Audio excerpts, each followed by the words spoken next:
Well, welcome back, everyone, to Speeding Through History after a couple of weeks off with the holiday pass and a few other personal items we had to take care of. We are back, and I'm your host, Jim Zufall, and Speeding Through History has been a pretty nice little experiment. I know a lot of people have liked it, including our guest today. We bring in a new guest, and that is Greg Wheeling. Greg, we're going to run through a whole bunch of things that Greg has done down through his life, and the list is extensive. He's been a track official, a race car driver. He's been in so many, parts of racing, more than I can even imagine. Probably has worked. The list of places he hasn't worked is much, much smaller than the places he has. But this is talking about history, and we are talking about history and drivers down through history. So I want to start in a rather unique way. Greg Wheeling, tell us about Bill Wheeling. Well, Bill was my father, of course, Jim. He started racing the year Tri-City opened, 1956. I was born in December of 55, so they tell me I went to my first race probably in May of 56. He ran a variety of things, different classes in his life, but mostly sprint cars, which were non-wing for a good portion of that time, and then wings. So he was a typical sprint car driver of the era. Crew cut, tough guy. And somebody, of course, I grew up looking up to. Well, we ask a lot of people on this podcast, where did it all start for you? Where did this passion come from? That answer is pretty obvious with you. I mean, just being by your, at the knees of your dad for all those years, right? Yeah, I grew up, in the stands at first at places like Tri City and Mercer, and later Erie's and State Line, and really at almost all the surrounding tracks. But and later moved to the pits and worked on his cars a bit what I could, and then raced a little bit myself eventually. So you raced at Tri City. Did he do any like barnstorming around this part of the country? Well, it was common back then. I mean, guys didn't really travel like they do now, but he would make trips to Williams Grove and Port Royal and Wayne County, and raced at all of the area tracks within 100 miles or so of us. So we want to get to you now. Again, you sent me this fact sheet of the things you have done in racing, and I make no secret about when I talk about Greg Wheeling, when I talk about you, I have a propensity to call you the professor because I always think that if you come away from a conversation with Greg Wheeling and you're not smarter than before, it's your own fault. You know so much, you've seen so much, you've forgotten more about this sport than most of us will ever know. But if you had to describe yourself in your race official days down through the years, and of course that still continues, would you consider yourself primarily a flagman, primarily a race director, primarily what? Well, I guess primarily a flagman. I'm sure I did that longer. Uh, the race director position, of course, didn't exist for the first 25 years that I flagged, uh, and it's honestly become kind of what the flagman used to be. I joke. My wife says, I do the same thing except I don't have to take two showers every night when I'm home. But I mean, ideally you want to work in conjunction with the flagman and control the pace and the events as the night goes on. So. I wish you'd tell her about that me being smart thing, Jim, because I don't think she'd buy that. But Give me her number. I'll text her and let her yeah, know. yeah. So all right, so let's go back then. Before race director was a thing, the flagmen made most of the decisions that the race director is now making up in the booth. They did. I mean, when I first started, Jim, we didn't have two-way radios. So I mean, in most places didn't have an assistant. A few did, but I mean, you were really on an island. I mean, it was really your call.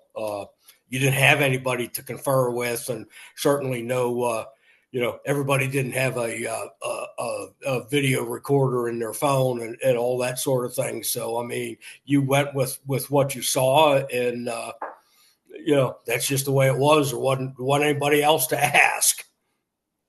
We've all seen videos of some pretty tragic and crazy accidents, especially where sprint cars are concerned, where the flagman he's got a flipping sprint car heading towards him. You had any incidents like that? There have been a few close calls over the years, I guess. Probably not as many as you would think. A lot of guys now wear helmets and they have protective rock screens and stuff like that. I didn't really have that. There was a time my brother was my assistant at Tri City when a car hit the fence just coming out of four towards us, and a front end piece flew off and flew between us. My brother went and picked it up, and it was a shock absorber, and I could see it helicoptering through the air and Goodness. even hear it. But and I've been hit with rocks or stones, or mostly you don't know what it was because it comes so fast you never even saw it. But there was a night really early in my career. I was flagging at Erie's, and it was a 100 lap late model race, and I got hit with, I assume it was a rock, and it hit me right just Ooh. above the bridge of my nose, right between my eyes, and it knocked me back into my assistant. I'd have fallen off my feet if he wasn't there, and it I could feel the blood was coming down both sides of my nose, and I was just really hoping for a caution so I could get it cleaned up a little bit, and it went green to checkered for 100 laps. Of course it did. Right. By that time, it had stopped bleeding, and of course everything was covered in dust and dirt. So Yeah, pretty. I guess the dirt packs up your wound pretty good. I have a pretty distinct memory of. I think it was an all-star race at Lernerville, and I believe Spanky Hall was the. Is that Spanky's a flagman, right? That he is. correct? Is He that was actually my assistant at okay? Erie's Okay, that I I just want to talked make sure I about had the that name day. right. Yeah, and a sprint car went up and tore down a whole big chunk of the front stretch fence, and literally stopped flipping right before the flag stand. And that's the only one I've ever seen live where the flagman, was in some peril. Yeah, I mean there are a lot of those cases, and fortunately I never had anything more than a few bumps and bruises. Now, yeah, I'm not going to give away your age. I don't think either of us are near old enough to have done this or remember this. But in the days before you standing up in the flag stand, flagmen stood on the track, right? They did. I can remember that as a kid. There's the guy at Tri City used to do that, and then long after that, the guy at State Line and Erie's did that, and he got hit at one point. I never did that, and would never do that. There's too many things that go on in race cars where you know equipment failures or guys looking down at his gauges or whatever. I mean, that's seeing that they still do that at the Chili Bowl, which I think is just craziness. I can't believe in this day and age the insurance company lets that happen, Right. but it does still happen there. So you flagged over a lot of people. Do you ever flag races over your dad? Oh yeah, yeah. Mostly he ran a modified for a short time, and I'm sure I flagged some of those races. Most of what I can remember is when he was running the senior series stuff with Don Gamble.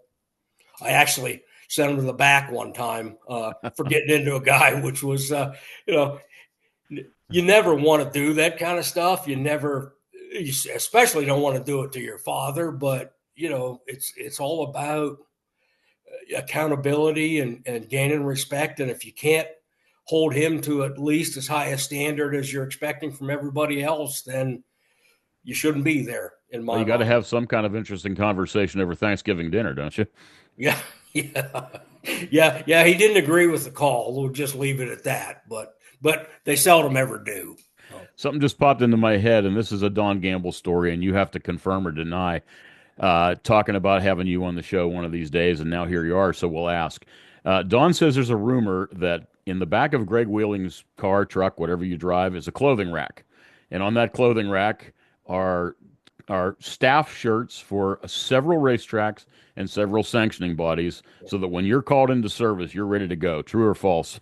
That is true. Not as much maybe as it used to be, but I mean, a lot of times, I've just been doing it so long, and so people know that I can adequately fill into several slots. And, guys have emergencies or a car breaks down or they didn't report that they weren't coming in. And it puts the racetrack in a difficult position. So, if I can do something to help, I mean, I guess I don't want to do it as much anymore, but I'm willing to do it. Well, I remember my days at Pittsburgh, and when you see Greg Wheeling walking in, all of a sudden, if something happens, you got an extra staff person with you. I mean, you spent years at Pittsburgh anyway, but I don't think there's any track you would be uncomfortable, sitting in the race director's spot or jumping up in the flag stand. Although jumping up in the flag stand at our age is not something we do anymore. It's kind of a slow trip these days, I'm sure. Right. Yeah, I haven't flagged for I don't know, I guess 5 or 6 years. I mean, I was just doing a fill-in basis at Sharon or Pittsburgh or Lernerville or wherever. So I'd be a little hesitant. My wife doesn't want me to do it anymore because I got away doing it for 30 or 35 years without getting hurt. She doesn't want me to get hurt at this point. So she would she would not be crazy about that. But You're watching Speeding Through History. We're joined by Greg Wheeling. And Greg, you sent me a fact sheet, and it lists every place you have worked, including some sanctioning bodies. If I read this, we're going to run down to our 30-minute limit, and I'm not going to have to say goodbye. So we're not going to read it. But I want to pick out a couple. But I look down this list, and I think, I'm looking at Hickory, gone. Challenger, gone. McCain County running, but on a limited basis, I think. Motordrome gone. Thunder Mountain gone, right? it's closed, right? I Okay, think they ran once last year, but okay. Let's see. And you've also worked as a race official, Douglas, Humberstone, Latrobe, Winchester. So okay, so those are all. But still, sad to see those places go. Which one you missed the most? boy, you know, I miss all of them, Jim. I mean, I'm a race fan. I guess I would guess Challenger. It was a great time. Jack and Donna Lentz were great people. They had their fall fest was really kind of a groundbreaking deal that led into things like Lernerville's year end stampede. Uh, so it was just a really cool event to be a part of, and they'd get 300 cars across 10 or 12 divisions, and you get to see guys that you didn't normally see. It was just a really nice weekend. We've lost so many people along the way, but it's only been here a couple of months, maybe several weeks since we lost Jack Lentz. And so I'm going to ask you to talk about him a little bit. A visionary, no question. This guy was way ahead of his time, and certainly you're right about Lernerville with their year end deal. They're working right out of Jack's playbook, aren't they? Yeah, I mean it was a deal that at least in this area nobody had really done anything quite like that before. I didn't know Jack as well as Dawn did. I never worked full time at Challenger. I did flag there. I did a lot. I did the original Western Pennsylvania All Star shows there on several occasions. But he was a good guy that loved the sport. He was really innovative. He's the first place I can remember that ran his lights and probably the kitchen. I don't know, off a generator system to cut down on utilities. And he had the most trick water truck that I can ever remember seeing to this day. I mean, it would shoot water out of all ends and the sides and in sprays and in jets. And, he could pinpoint water wherever he needed it. So he was a good guy. Well, that was a good guy you worked for. You don't have to name names if you want. I don't want to ask you for bad guys you worked for, but certainly You had to have worked for some characters down through the years. I mean, racetrack owners, much like promoters and speedway officials, boy, they can be some characters. You want to talk about a couple of people you've worked with that you would love to go back and work with again? Well, I mean, I have worked for someone, and most of them were really good guys. One of the first guys that was really fun to be around was a guy named Eddie Skillman that took over Sharon Speedway, and he ran it for several years. And he Eddie was a unique guy.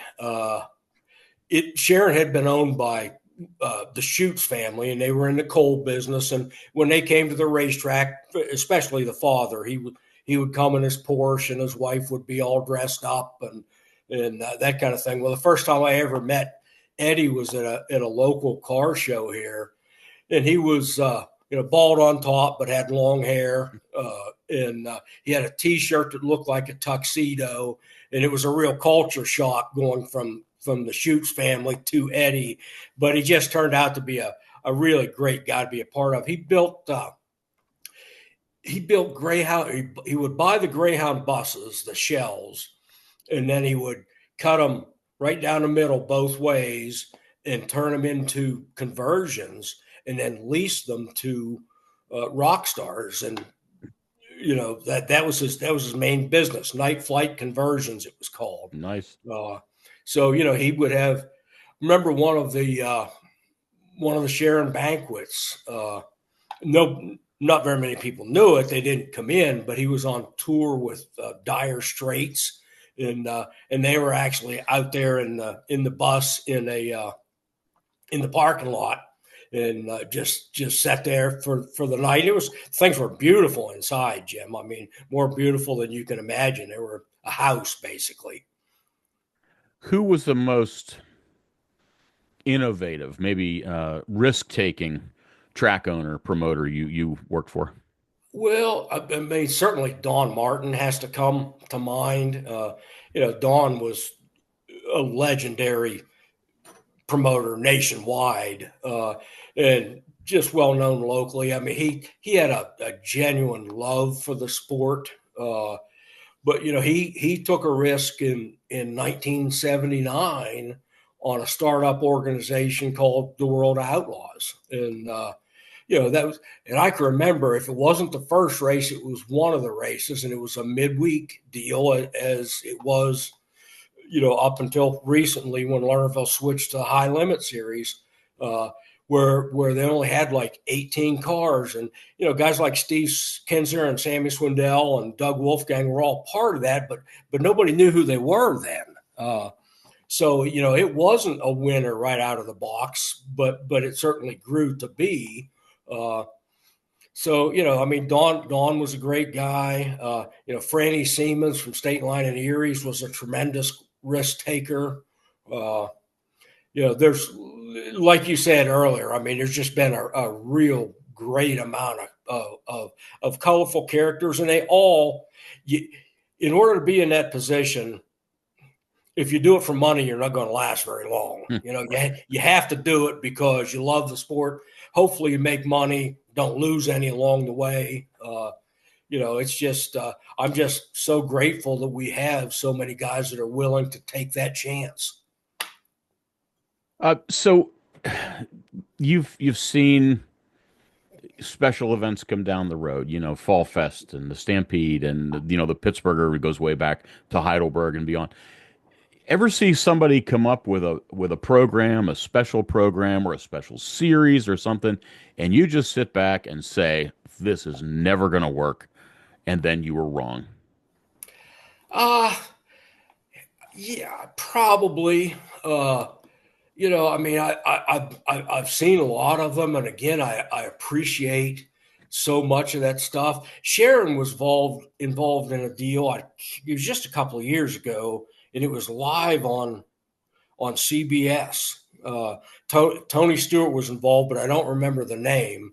Uh, but I mean, it was a tremendous crowd. They had their own brand of a stock car, basically, that they brought, and I mean, the place was packed. I've been around Sharon Speedway most of my life, and I've never seen a crowd any bigger than that. Uh, and it was very successful, but I don't know whether you're not able to keep the drivers interested in that kind of thing, or it just runs its course. So it only lasted a couple of years. It was big time successful while it lasted, but it was here and then gone. I want to get into the sanctioning bodies you've worked for, and I'm sitting here looking. Let's see, we're double spaced, and we are a page. We're 2 pages of places you have places of sanctioning bodies you have worked, and once again, a lot of them gone. I'm looking if there's the York Triathlon Series, the York E-Mods, the Samata E-Mods. I had some dealings with Samata over the years. Dave Oliveri was a part of that, and a few other Right. people. And Freddie Bracci kind of dragged me into that to cover it. And so there's been a ton of them.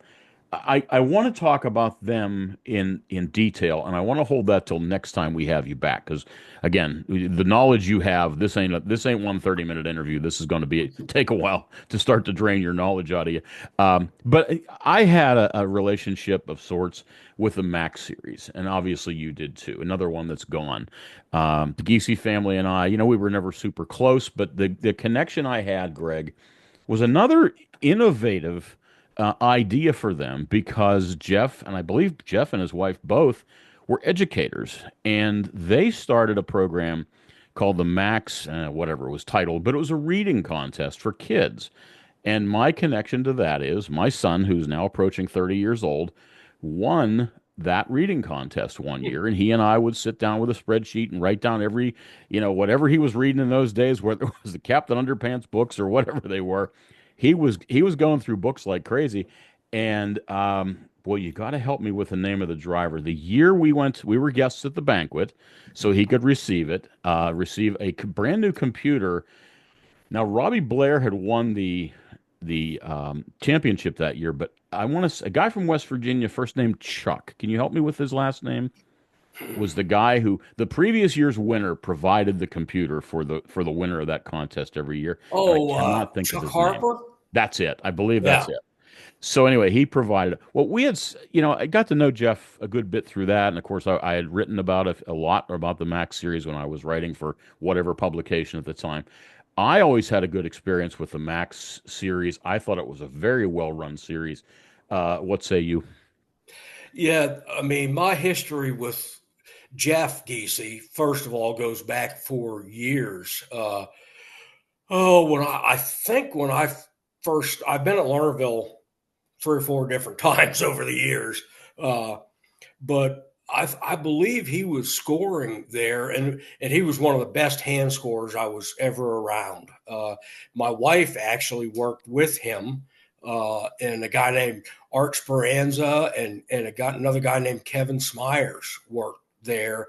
Jeff is a meticulous guy in his appearance and in anything that he does. So, it's no surprise that the series was extremely professionally run. Uh, Interesting. He has two brothers, Andy and Matt. I just, because Lernerville needed a new race director this year, I just connected them with Matt Giese, and he's going to be their race director this year. But they were really good guys, and they worked really hard. It's just it's really hard for a regional series to survive. You got to pay decent money, and there's so many other shows that aren't sanctioned that pay decent money. And you go into a track and you help them out this week, so, but then next week you're at another track that's their competition. So, I mean, you see this with all the regional series. They have to keep growing the area that they service to get new tracks. But if you travel more, you have to pay more money, and they're not, Lucas Oil or World Outlaws or High Limit. So there's only so much they can pay. So, and it's hard if you don't have the cars following you, it's hard to sell yourself to the tracks. It's really a tough deal to make it work. And I think that's what eventually happened with the Geeseys. Another series popped up and was trying to do the same thing in the area for less money. And, it's just worked itself out. That's all. But they had a good, I don't know how long, 8-year run, maybe 10 years. I don't know. You talk about his professionalism and his appearance. I'm sure he wasn't the first one, but I remember, one of the first ones to consistently do it. Track officials with, I mean, top-notch looking uniform shirts. They all looked the same. You knew where a Max official was. It wasn't just a guy with a throw-on T-shirt or something. Beautiful button-up shirts. Now, so many tracks are doing that now. Anyway, even Pittsburgh has upgraded to some really nice, outfits where people know who the staff is and who is who. But again, I think a groundbreaker at that level is what he did. It was, and it all goes back to his professionalism. When I first started at Pittsburgh, they had the most colorful uniform probably I ever had. Smokey and a guy named Jimmy Steigerwald was working there, and we called them our crash dummy outfits because they had checkered flag stripes down the sides of the legs and a checkered flag pattern across the front. But I mean, it all, you want to present yourself as a professional organization with the best people you can find. While you were talking about the Max series, you mentioned the word money, and I want to just in the last few minutes we have here, I want to jump off the page a little bit because once again, you've been around this sport for so many years. You've seen so many evolutions of so many different series, and money always seems to be the common denominator when it comes to good things, but also bad things. You and I sat at Pittsburgh back in March. God bless them. They're getting murdered with the weather again, but they got that March show in. And one of the divisions they had was that Crown Victoria division, which is supposed to be a low level price tag. That is, way to get into racing. First of all, how many low level way to get into racing series have you seen? We all remember what the E and E mod used to mean. We've seen four-cylinder cars go from entry level to high end, lots of money thrown at it. Every one of these series, they get into this arms race to go faster all the time. They price themselves out of business. I mean, what you've seen it all, Greg. What in the world is there an answer to any of that? You know, it's been like that since I've been around. I remember the guy that built Tri City. I suppose I don't know, 8 or 9 or 10 years old or something like that. But I remember him talking to my dad, and there weren't many rules back then. But guys were starting to put money in their cars as they always do.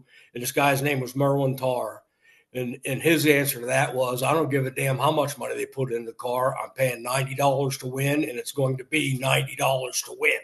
I mean, the money in this sport has, I've seen tons and tons of changes over the years in the technology and communication and that sort of thing. The money that it started with the late models really on the national level.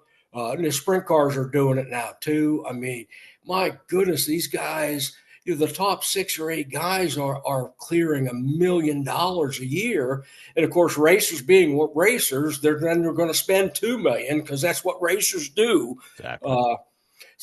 Yeah, I mean, in our area, and we've got some of the nicest facilities around, Jim, but we have just been cursed with.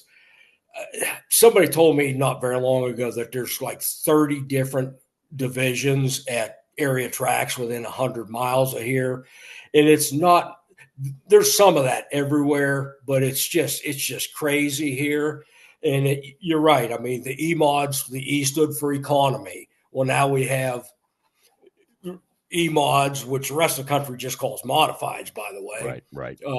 And then we came up with economods, which are the same car with basically a 2-barrel motor and a harder tire.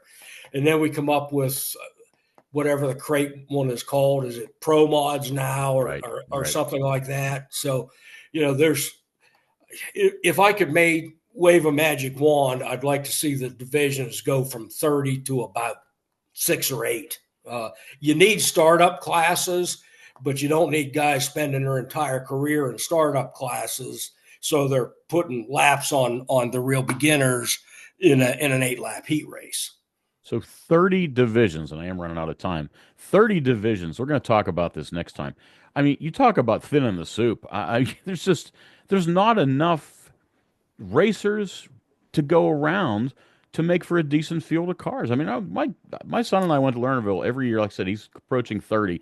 From the time he was like 3 years old, we were at Lernerville every Friday night, and there were nearly 24 cars in each division. Even Lernerville, a standalone Friday night track for the most part. They don't have any competition like the Saturday tracks do. And their numbers are not what they used to be. And this is just the thinning of, again, you're making the soup bland, and I just think we need to address that next time. Greg Wheeling has been our guest, and he's going to come back in a couple of weeks. We're going to take a break, Greg, and I'm going to bring Tyler Harris in here next week. Probably the first guy, no offense, Greg, but probably the first guy I've had another screen that doesn't have a gray hair. So, but Tyler, while a young man, he's an old soul, and Pittsburgh is coming up with their, I think the 17th of May is their vintage night. And they're sort of taking a page out of Don Gamble's book, trying to do a vintage night, bringing some vintage cars in to show around, bringing some drivers from the past and so forth. So we want to get Tyler in here. I'll also be away for a week, so we're gonna skip a week or so. We'll get Tyler in here. And here in about 2 or 3 weeks, we're gonna have Greg Wheeling back with us. We have just scratched the surface, Greg. The professor has spoken, and he's going to speak some more here in a couple of weeks. Why don't you join us again here on Speeding Through History? I'm your host, Jim Zufall. Thanks to Greg Wheeling for being here, and we'll see you all next time. Thanks, Jim.